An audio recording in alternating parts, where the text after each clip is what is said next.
Wala wala kang makikitang ganito or matitikman na ganitong lasa sa grocery. Yes! So meron na kayong chicken sandwich spread.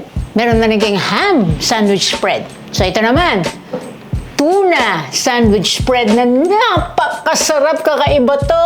Gawin natin, game! So combine natin in a container yung low carb mayonnaise na ginawa natin. Meron tayong video about that. And yung alige na cheese spread na ginawa natin sometime back. Meron din tayong tutorial dyan.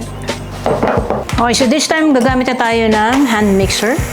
Dapat yung container nyo, syempre, kasya dapat yung isang head ng hand mixer nyo. Yon. So, tapos lagyan na natin tong tuna. Tuna in brine to na dinrain na namin. Kaya medyo tuyo-tuyo na yan. Tapos, ginamitan natin siya, syempre, nito, yung ating mini food processor para maging ganito. Bahala na kayo kung gano'n yung gusto karami yan. Yon.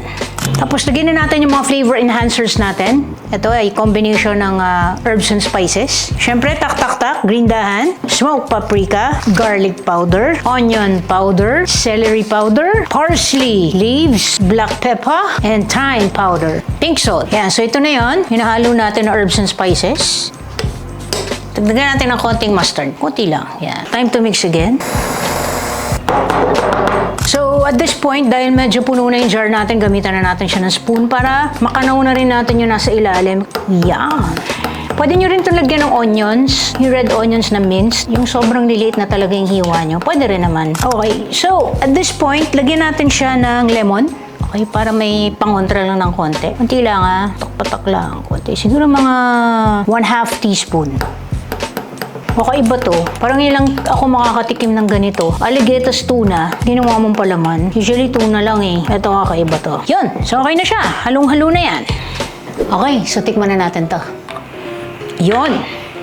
Tingnan nyo yung consistency niya. Oh. Yes. Very much like a spread. Palaman na palaman ang consistency niya. Kakaiba siya. Ano pa iba sa kanya yung lemon?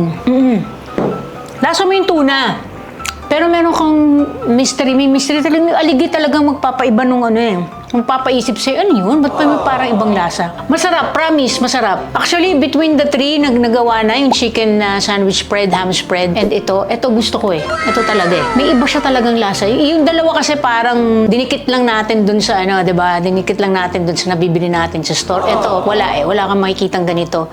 Or matitikman na ganitong lasa sa grocery. So, subukan din natin sa tinapay. Ito na yan, actually, nalagay ko na. Masarap. Sorry, Dan. Masarap talaga. Kung gusto nyo i-level up talaga yung spread collection nyo, eto na. Ito na yung icing on the cake. Ito na talaga. Oh! Fried carnivore. Available to sa Grindahan.